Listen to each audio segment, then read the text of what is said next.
Hello mga Lods! Habang wala pang bagong release na chapter ang bida natin na si Lush Eng, ay eto po muna ang ating pagsaluhan at kung hindi nyo naman nagustuhan ang istorya o kaya naman ay napanood nyo na ito sa ibang nagre-recap ay maari lamang na mag-comment lang kayo sa ibaba para malaman ko kung itutuloy ko ba ang kwento o hindi. Ang simula, makikita ang isang napakalawak na lupain na kung tawagin ay Profound Sky Continent. At ito ay ang Floating Cloud City. At dito, makikita rin ngayon ang labas ng gusali ng Shao Sect. Sa loob ng isang silid ng nasabing gusali, ay mapapansin ang isang nilalang, na tahimik na nakaupo. Ipinapakilala sa atin siya bilang si Xiao Che. 16 na taong gulang sa kasalukuyan. Ito po muna ang kanyang kalagayan bago niya makamit ang hindi mapapantayang lakas. Siya ay ang nag-iisang apo ng sektang ito. Ngunit sa kasamaang palad, si Xiao Che ay nagtatagle ng mga sirang meridian. Nakangiti ito habang nagmumuni-muni. Dahil sa isip niya, araw na ito ay magiging malaking kaganapan. Para ba daw ito'y panaginip na nagkatotoo? Habang iniisip niya pa nung mga panahon ng sila'y mga bata pa. At ngayon, hindi pera niya lubusang mapaniwalaan na mabibigyan siya ng pagkakataon na ikasal sa isa sa pinakamagandang babae sa kanilang bayan. Ang tinutukoy nito ay ang babae na nagngangalang Zia Qingyu.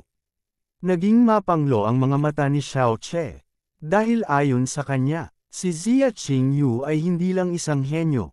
Ito din ay malakas, kung ikukumpara sa kanya na isang basura at bukod pa dun ay ipinanganak na may sirang meridian.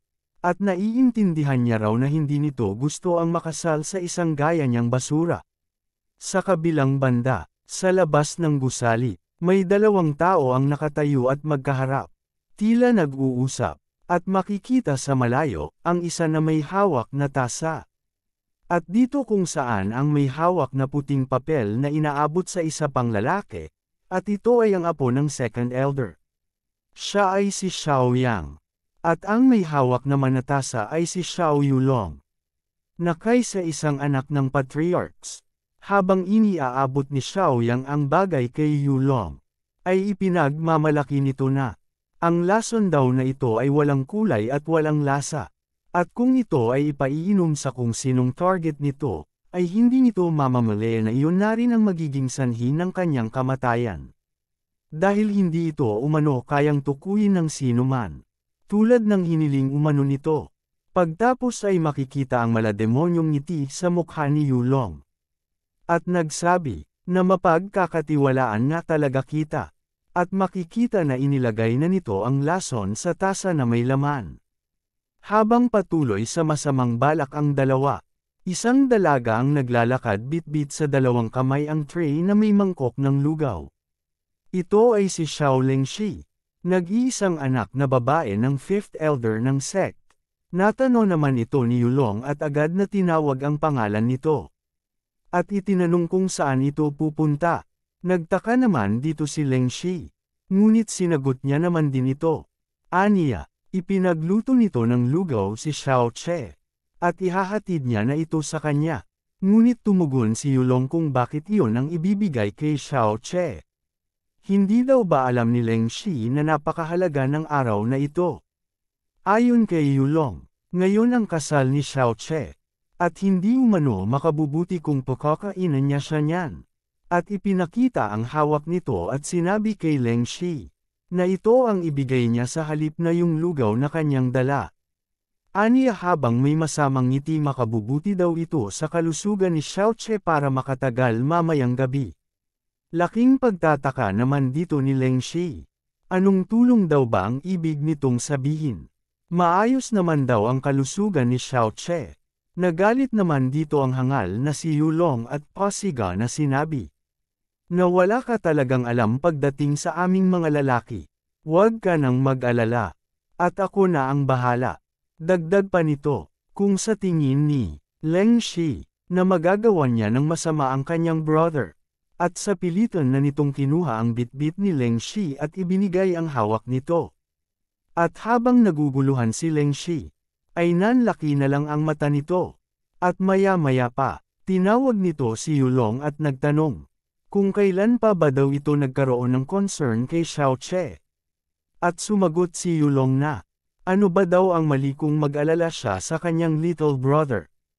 At pinaalis na niya ito at pinagmamadali dahil lalamag na daw ang sabaw. At tumalikod na nga ang dalaga at sinabing, okay fine. At tuluyan na itong umalis. Ay naiwan dito si Yulong, sinabi niya habang binabanggit ang pangalan ni Xiao Che. Na wag daw siya nitong sisihin kung maging malupit siya sa kanya. Kasalanan daw lahat ng ito ni Xiao Che. Habang ikinuyom nito ang kanyang kamao. At makikita ang mukha nito na nanggagalaiti. Sinabi sa kanyang isip, na akin ka lang Zia Qingyu. Sa akin ka lang pwedeng ikasal at hindi sa isang uri ng basurang gaya ni Xiao Chen. Sa loob ng silid, nakarating na rin si Leng Shi. Na nakaupo naman si Xiao Chen. Tinanong nito kung ano ang kanyang dala. Sumagot ang dalaga na, ito daw ay specially made soup. At sabi daw nila na kaya kanitong palakasin. Yun nga lang, wala siya edya kung ano ang lasa nito. Tinanggap naman agad ito ni Xiao Che at may masayang mukha nito na sinabi. Na dahil galing ito sa'yo ay alam kong magugustuhan ko ito. Pabiro naman na sinabi ni Leng Shi sa kanya na masyado siyang bolero. At walang ano-ano'y hinigop niya na nga ang laman ng tasa. At kasabay nito, inilapit ni Leng Shi ang kanyang mukha at tinanong si Xiao Che kung ano daw ba ang lasa nito. Ngunit tila hindi maganda ang naging pakiramdam ni Xiao Che dito. Sinabi niya na siya ay medyo nahihilo. At lumabas ang maraming pawis sa kanyang mukha. Habang akmang hahawakan pa sana nito ang kayang ulo. At maya-may pa ay nawala na ito ng malay at nabitawan nito ang tasa dahilan para ito ay mabasag, habang naiwan na nagtataka si Leng Shi. Ito ay nataranta. At tinawag niya ng paulit-ulit si Xiao Che na sinasabi. Na ano daw ba ang nangyayari? At wag naman daw siya nitong takutin, at tuluyan na nga na nawalan ito ng malay. At lumipat muna ang tagpo sa isang malawak na talon. Ng Azura Cloud Continent, makikita ang isang sanggol na walang tigil sa pag-iyak. At tila ba ito ay inabandona. Habang makikita ang isang nilalang na nakasuot ng salakot na naglalakad. Ito ay isang matanda na may hawak na tungkod. At nang makita nito ang sanggol, lumapit ito, at kinuha ang sanggol, at nagsabi, Gravy, kaawa-awang bata, talaga bang iniwan ka na lang dito ng basta? Tumayo ito at kinuha ang sanggol. Aniya, gayong tila itinadhana na tayo ay magkita. Tila may napagkagandang mangyayari, kung gayon tawagin na kita sa pangalang Yun Che. At gagawin kitang aking disciple upang manguhal ng mga halamang gamot. At upang tulugan ako na gamutin ang mga maya karamdaman. Tinanong nito ang sanggol kung tinatanggap ba daw niya ito. Bigla naman namilog ang mga matang sanggol. At may parang pagtataka. At maya-maya pa ay tumawa ito ng tumawa.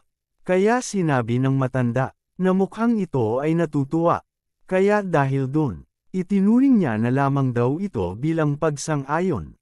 Kaya mula ngayon, ay mamumuhay tayo ng magkasama bilang master at disciple. At nagpatuloy na sa paglalakad. At lumipas ang 20 taon. Makikita ang malagim na tanawin sa Azura Cloud Continent. Marami ang nagkalat na bangkay ng tao at ibang mga hayop. At makikita ang patak ng dugo. 2 paa na nakatayo, habang may malalim na tinig na binabanggit ang salitang mamatay. At habang maglalakad ito palayo, ay sinabi nito na, dapat kayong mamatay lahat. Dagdag pa nito, lahat kayo ililibing kasama ng aking master. Siya ay mahina na. At sa di kalayuan maririnig ang mga yabag. At sinabi nito sa sarili, nandyan na pala sila. At, ang bilis nili ako naabutan.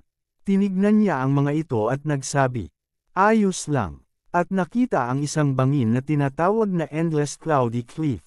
At sinabing, dito ko natatapusin ang lahat. Habang hirap na hirap ay may kinuha ito sa ilalim ng kanyang kasuotan. Sinigawan naman siya ng isa at tinawag ang kanyang pangalan at sinabing Yun Che, isa ka talagang kahihiyan sa iyong master. At gagamitin mo pa talaga ang heavenly poison bead para lang ikalat. at magdulot ng kamatayan sa nakararami. Ang isa naman ay sumigaw ng, "Huwag mong isipin na makakatakas ka sa pagtungo mo sa endless cloudy cliff." At sang iba ay nagsabing, "Ngayong araw, ang 7 Great Sect ay papatayin ka at ituturing bilang parusa ng langit."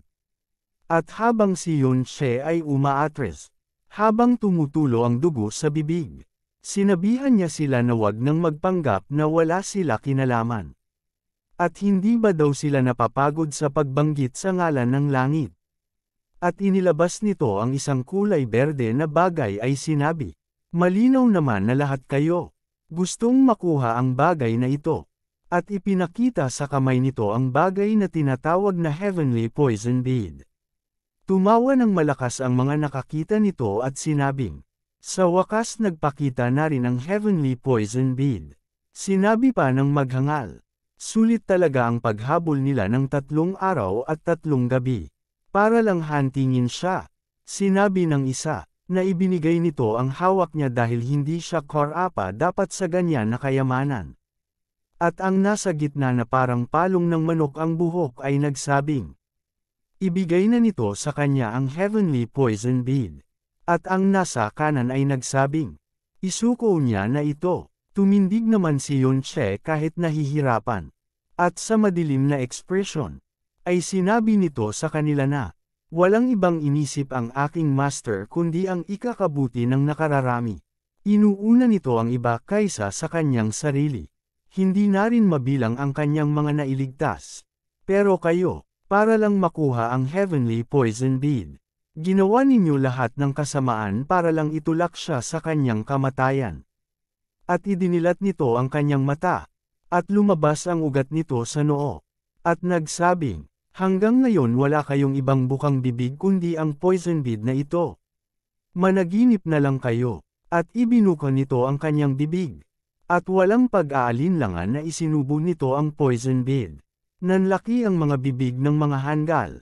At pinagmumura si Yun-che dahil sa paglunok nito ng poison bead. At sinabi na papatayin nila siya.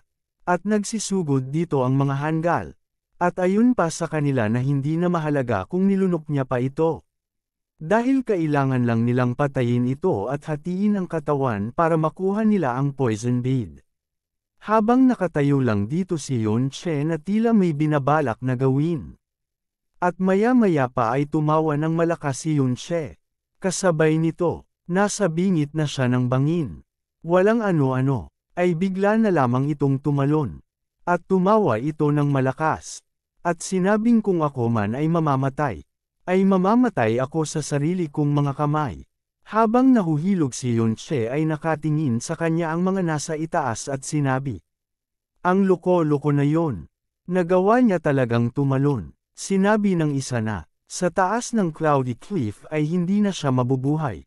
At ang isa ay sinabing, tiyak na ang kamatayan niyan. At ang nasa unahan ay nagsabing, hindi maaari, ang Heavenly Poison Bead. At makikita si Yun-che na bumulusok na paibaba. At habang nahuhulog ito ay may nagliwanag sa katawan nito na kulay berde. Habang napasabi siya sa sarili na hindi man lang daw naging maginhawa ang naging buhay niya. Ngunit ang tanging pinagsisisihan niya lamang daw ay, ang hindi niya man lang naipaghiganti ang kanyang master. At ni hindi niya man lang daw nahanap ang kanyang tunay na magulang. At habang hawak nito ang tila tali ay lalo pang nagliwanag ang berdeng liwanag na hawak nito. At pagkatapos ay malalaman natin na siya, na si Yun-che, ay reincarnate sa katawan ng ating bida na si Xiao-che. Sa loob ng silid makikita na nakahiga si Xiao-che at binabantayan ito ni Leng Shi. Pilit itong ginigising ng dalaga. At sinasabing, wag daw siyang takutin ito, pakiusap. Damilat na daw ito. Ilang sandali pa, biglang damilat ang mata ni Xiao-che. At sa kanyang pagbangon ay nagulat dito si Leng Shi. Kaya agad nitong tinawag ang pangalan ni Xiao-che. Laking pagtataka naman dito ni Xiao-che. Dahil kung bakit buhay pa siya. Labis naman na natuwa dito si Leng Shi kaya napayakap dito ang dalaga. At nagpasalamat sa Diyos dahil nagising na rin ito. Si Xiao-che, habang nagtataka, At hindi talaga siya namatay. Ngunit tuluyan ng napaiyak dito si Ling Shi. At nang makabawi na, ay hindi moari ang itsura nito at tinanong ang dalaga kung sino ito. Sandali naman na natigilan dito ang dalaga. At maya-maya pa, ay pasiga nitong sinabi na siya raw ang kanyang auntie na si Xiao Ling Shi. Dagdag na tanong pa nito, paano daw ba siya nito nakalimutan? At maya-maya pa, ay nanlaki ang mata nito at may mga nagsipasuka na alaala sa kanya ng dati nitong sarili. At pumasok sa isip nito ang salitang auntie. At dahil doon ay pag-ulat na sumang-ayon na lamang ito at nagsabing, tama, ikaw ang aking auntie. Ipinaliwanag niya pa na sabay sila nitong lumaki, at kahit na 12 anyos na sila ay naliligo pa din sila ng sabay, at bukod pa doon ay sinabi din nito na si Ling Shi ay merong nunal sa puwet. Kaya sinigawan siya ni Ling Shi, at sinabihan siyang bastos, dahil bakit daw kailangan pa na sabihin pa sa kanya ang ganyang mga bagay. Nang kumalma na rin siya agad nito sinabi kay Xiao Che na ngayon daw ang araw ng kasal nito pero wala ito sa magandang kalagayan. Kung kaya ang kanya daw na grandpa ay lubos na nag-aalala. Tumalikod ito at sinabing maghintay. At kanya itong tawagin. Tinignan lang naman siya ni Xiao Che. Ngunit maya-maya pa ay inisip nito ang Nanjairai. Simula sa kaauhan niya ngayon at sa Xiao sect na kanyang ngayon kinabibilangan. Maging ang kasal niya sa babae na nagngangalang Qing Yu. Ngunit hindi ba daw siya tumalon sa Cloud Cliff? At kung ang lahat ba daw ng nangyari sa Azura Cloud Continent ay isa lamang panaginip? Ikinuyong nito ang kanyang kamao at sinabing hindi niya alam kung ano ba talaga ang nangyayari basta ang naaalala niya ay nagpapagaling siya ng maraming tao at hindi niya na natapos ang sasabihin dahil nang ibinuka niya ang kanyang palad ay may kung anong simbolo ang biglang na lamang lumabas dito at nagliwanag ng napakaliwanag. Ay doon niya napagtanto na ang Heavenly Poison Bead ay hindi nawala sa kanya sa halip ay naging bahagi na ito ng kanyang katawan at buko pa riyan ay tila napagtanto ni Xiao Che kung siya ba ay na-reincarnate. Sandali siyang natigilan at maya-maya pa, ay bigla na lamang niyang kinagat ang kanyang dila. At nagulat si Xiao Che ng kanyang malasahan ang lasa ng lason na naiwan sa kanyang bibig. Ngunit, nagulat naman siya nang matukoy niya kung anong klase ng lason ang kanyang nalasahan. Dahil ito ay ang heart-shattering poison. At tumingin siya sa paligid at nakita ang basag na mangkok maging ang likidong natapon mula dito at nalaman niya agad na ito ay isang lason. At habang tinitignan nito ang kanyang kamay ay kanyang inumpisahan na pagtagpi-tagpiin ang mga pangyayari ay doon niya naisip na siya ay nilason na nagsanhi ng kanyang kamatayan. Na siya ay na-reincarnate pabalik sa kanyang unang buhay. At ayon pa sa kanya, kayang gamutin ng Heavenly Poison Bead ang lahat ng uri ng lason. At marahil ito din ang dahilan kung bakit nananatili pa siyang buhay. Ngunit pinilit niya burahin sa sarili niya ang kanyang mga iniisip. At siya ay napasigaw dahil parang masisiraan na daw siya ng ulo. At sobra daw itong nakakabaliw. Paanong nabuhay siyang muli pero na-reincarnate siya sa una niyang buhay. Sa bandang huli, ay binaliwala niya na nga lang ang kanyang mga iniisip at pinawi ang sarili. Itinaas niya ang kanyang kamay at may kumpiyansang mukha habang nakakuyom ang kanyang kamao at sinabi niya. Sino ba daw ang may paki? Dahil ang mahala ay buhay siya. At isa pa ay ikakasal siya sa isang magandang babae. Bigla namang naputol ang iniisip ni Xiao Che nang biglaang may sumigaw ng pangalan niya na nagtanong kung ayos lang siya. At nang bumukas ang pinto ay lumitaw dito ang isang nagmamadaling matanda na papunta ngayon sa kanya at kung may masakit ba daw sa kanyang o kaya naman ay hindi pagka-comfortably. Nang ito'y tuluyan ng nakalapit, ay sinunggaban niya ito ng yakap habang bumubuhos ang kanyang luha. At sumagot naman dito si Xiao Che na ayos lamang daw siya. At tinawag niya itong grandpa. Ika pa ng kanyang grandpa. Muntik na ako atakihin sa puso dahil sayo. Hindi na nga lang kumibo dito ang kanyang auntie. At nang magsalita ito, sinabi niya na ngayon ang araw ng kasal ni Xiao Che at wala na silang masyadong oras. Kaya inutusan na si Xiao Che ng kanyang grandpa na magmadali na ito para makapaghanda na agad din na sinang-ayunan ni Xiao Che. At sinimulan na nga nila na magpatuloy upang salubungin ang kanyang mapapang asawa. Na sinang-ayunan din ng kanyang auntie. At habang naglalakad ay lumingon sa kanya ang kanyang auntie habang tahimik lamang si Xiao Che. Nagsalita naman bigla ang kanyang auntie. At sinanbi na nakalimutan pala niyang maglinis. Bukod pa doon ay tinanong nito si Xiao Che. Kung ano ba daw ang lasa ng soup na ginawa ni Yulong para ibigay sa ay Xiao Che. Nagtaka naman dito si Xiao Che at tinanong kung galing ba daw iyon kay Yulong. Sumagot ito ng pagsang-ayon dahil sinabi daw sa kanya ni Yulong na kailangan ni Xiao Che ng masustansyang pagkain. Napangiti naman dito si Xiao Che at sinabi sa kanyang isip na, "So ganun pala ang nangyari. Isa ka din pala sa gustong pumatay sa akin," at tinawag niya itong older brother. At dito po muna nagtatapos ang ating kwento. At kung nagustuhan mo ito ay huwag kalimutan na mag-like at mag-iwan ng komento. Maraming salamat po. Bye!